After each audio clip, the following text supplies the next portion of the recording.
सभी प्रेमी भक्तों को विजयादशमी की ढेर सारी शुभकामनाएं।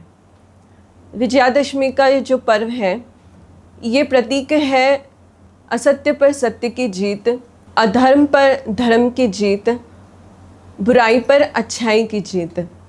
आज के दिन की ये मान्यता है कि आज के दिन प्रभु श्री राम ने अत्याचारी रावण का वध करके इस धराधाम पर धर्म की स्थापना की थी और सारे संसार को ये बता दिया था कि बुराई चाहे कितनी भी शक्तिशाली क्यों न हो, लेकिन वो अच्छाई के सामने ज़्यादा देर तक टिक नहीं पाती है। प्रभु श्री राम ने रावण जैसे अत्याचारी राक्षस को मारा, उसका अंत किया। उसके पीछे उनका एक आदर्श था, उनका एक लक्ष्य था कि जिस लक्ष्य के साथ उन्होंने इस धरती पर जन्म लिया था, कि उनका जब जन्म हुआ था तब धरती माँ ने खुद उनसे रिक्वेस्ट की थी, उनसे प्रार्थना की थी कि प्रभु मुझे इस धराधाम पर पहाड़ों का भार महसूस नहीं होता है, मुझे इस धराधाम पर नदियों का भार महसूस नहीं होता है, लेकिन एक पापी का भी भार मुझे सबसे ज़्यादा कष्टदायी होता है।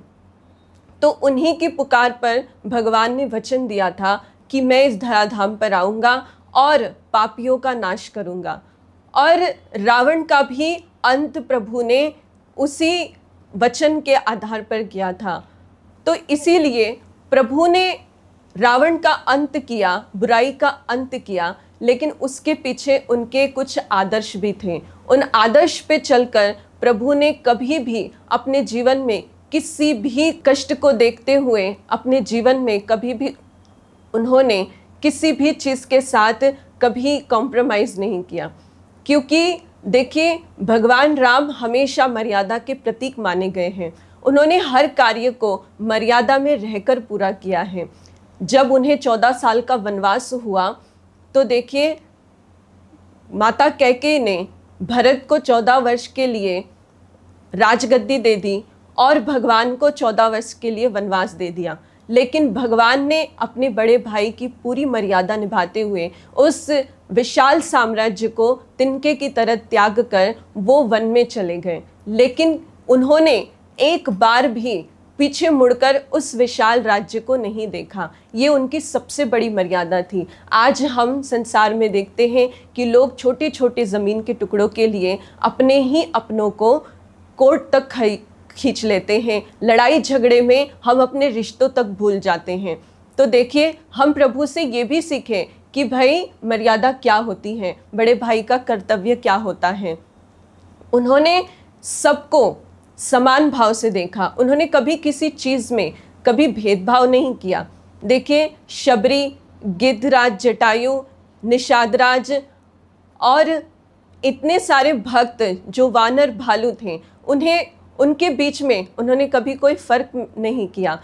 जिस तरह शबरी बाई थे, उन्हें भी उन्होंने पूरा सम्मान दिया। गिद्धराज, जटायु जो एक मांस भक्षी पक्षी थे, लेकिन उनको भी उन्होंने वीर गति प्रदान की। तो देखिए, भगवान हमें ये भी सिखाते हैं कि हम समानता दिखाएं। समाज में हम अगर किसी व्यक्ति को अगर जज कर रहे हैं तो हम यही देखते हैं कि उसके पास कितना बैंक बैलेंस है, उसके पास कितनी प्रतिष्ठा है, उसके पास कितना उसका ओहदा कितना बड़ा है, उसके पास क्या है क्या नहीं है।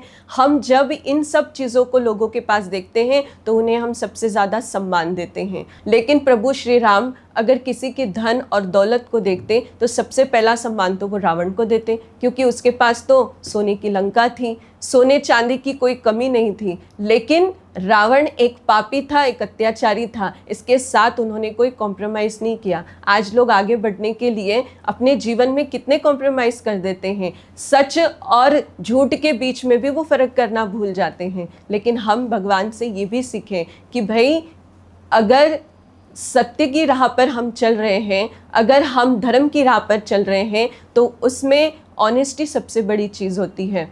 तो भगवान ने कभी भी अपने आदर्शों के साथ कभी कोई कॉम्प्रोमाइज़ नहीं किया। तो हमें भगवान राम से ये भी सीखना है कि हम जब समाज में जाएं और समाज में हम रहें तो हम सबके साथ समानता का व्यवहार करें, हम सबकी रिस्पेक्ट करें, क्योंकि गिद्धराज जटायु को भी भगवान ने उतना ही सम्मान दिया जितना उन्होंने अपने भाइयों को दिया। हनुमान जी को भी उन्होंने उतनी ही रिस्पेक्ट दी जितना उन्होंने अपने भाई भरत को दिया। तो ये हमें प्रभु से सीखने की ज़रूरत है कि हम प्रभु से ये भी सीखें कि प्रभु सबको समान नज़रों से देखते थे और उनके अंदर एक बहुत ही सहनशीलता, जिसे हम कामनेस कहते हैं, कि वो एक शांत स्वभाव के थे। 14 साल का वनवास जब सुनाया गया तो प्रभु ने ये नहीं सोचा कि मैं 14 साल वनवास में कैसे रहूँगा। मैं 14 साल कहा कि ना उनके मखमल के गद्दे उनके साथ थे, ना उनके दास दासियाँ उनके साथ थी, कुछ भी उनके साथ नहीं था, ना वनवास में रहने का उनके पास कोई एक्सपीरियंस था।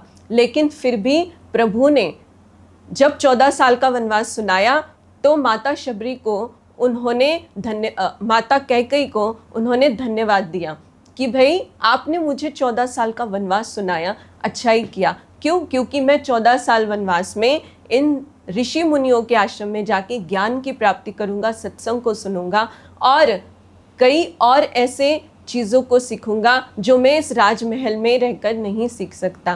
तो राजमहल के सारे सुखों को त्याग कर उन्होंने वन की कठिन राह को चुना। तो इसमें उन्होंने किसी के ऊपर भी गुस्सा नहीं दिखाया, वो पैनिक नहीं हो गए।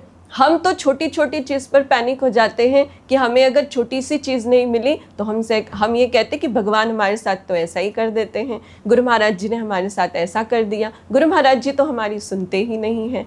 लेकिन देखिए, भगवान राम स्वयं ईश्वर होकर भी उन्होंने कभी किसी से शिकायत नहीं की। उन्होंने अपने जीवन में हर चीज़ को बड़ी ही शांत स्वभाव, कामनेस के साथ उसे स्वीकार किया और हर संघर्ष को उन्होंने बड़ी ही सहजता से उसे पार किया। और उनके अंदर एक बहुत ही बड़ा गुण था कि वो एक यूनिटी के साथ चलते थे, कि उन्होंने अपने जीवन में रावण के साथ जब युद्ध लड़ा तो सारे वानर भालुओं को उन्होंने इकट्ठा किया और लंका पर चढ़ाई की। एक पल के लिए भी नहीं सोचा कि रावण एक शक्तिशाली व्यक्ति है, उसके पास इतनी शक्तियाँ हैं और मेरे पास तो साधारण से वानर भालू हैं, तो मैं इनके साथ मिलकर कैसे इतने बड़े राक्षस का सामना करूँगा। लेकिन उन्होंने एक वक्त के लिए भी नहीं सोचा। क्यों? क्योंकि उनके अंदर एक लीडरशिप थी। आज हमारे अंदर लीडरशिप नहीं रही, आज हमारे अंदर एकता नहीं रही। हम मोबाइल में लगे रहते हैं, चार व्यक्ति घर में हैं लेकिन चारों लोग अलग अलग कमरों में मोबाइल में लगे हुए होते हैं। तो ये मोबाइल की जो लत है हमारी लीडरशिप को ख़त्म करती है। हम सोचते हैं कि समाज में हम अकेले ही सब कुछ कर लेंगे, लेकिन हम भगवान से भी सीखें कि अकेले रहने में और यूनिटी के साथ काम करने में कितना बड़ा फ़र्क है। अगर आप एक टीम बनकर काम करते हो, समाज में अगर युवा अगर टीम बनकर काम करें तो वो समाज को बदलने की शक्ति रखते हैं। ये हम भगवान से सीखें कि हम यूनिटी के साथ कैसे रहें।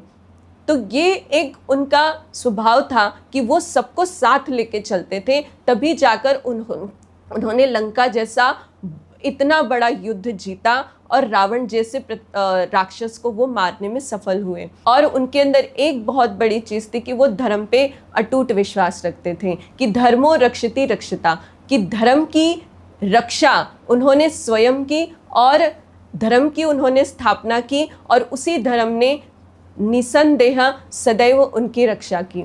तो वो हमें ये समझाते हैं कि हमेशा हम धर्म के रास्ते पे चले। आज हम राम को ज़रूर मानते हैं लेकिन आदर्श हम राम के नहीं मानते हैं। राम को सिर्फ मानने से या फिर उनके नाम का जयकारा लगा देने से हम राम को नहीं अपने जीवन में उतार सकते। राम को अगर हमें हमारे जीवन में उतारना है तो उनके आदर्शों को भी हमें अपने जीवन में उतारना पड़ेगा। रावण जैसे राक्षस का सामना अगर उन्होंने किया तो उनके जीवन के वो आदर्श थे जिनके आधार पर उन्होंने इतने बड़े राक्षस को मारा, उसका अंत किया। तो हम अपने जीवन में जब स्ट्रगल करते हैं तो हम सबसे पहले भगवान को याद करते हैं। हम भगवान राम को मानते ज़रूर हैं, लेकिन उनके आदर्शों को हम नहीं मानते। हम कहीं ना कहीं उनके आदर्शों को भुला देते हैं, हम कहीं ना कहीं उनकी बताए हुए रास्ते को हम भूल जाते हैं। तो आज ये विजयादशमी का जो ये पर्व है, ये हमें ये मैसेज देता है कि रावण का पुतला तो हम जला देंगे, रावण को हम एक दिन उसका पुतला जला के हम जला देंगे, लेकिन मन के अंदर जो ये राक्षस है, ये मद रूपी जो राक्षस है, हम इसे कैसे मारेंगे। बाहर तो पुतला फूंक दिया, लेकिन मन रूपी राक्षस को हम कैसे समाप्त करेंगे। मन रूपी राक्षस को अगर हमें समाप्त करना है तो राम के आदर्शों को हमारे जीवन में हमें अपनाना होगा, क्योंकि श्री गुरु महाराज जी भी हमें समझाते हैं, मन जीता तो जग जीता।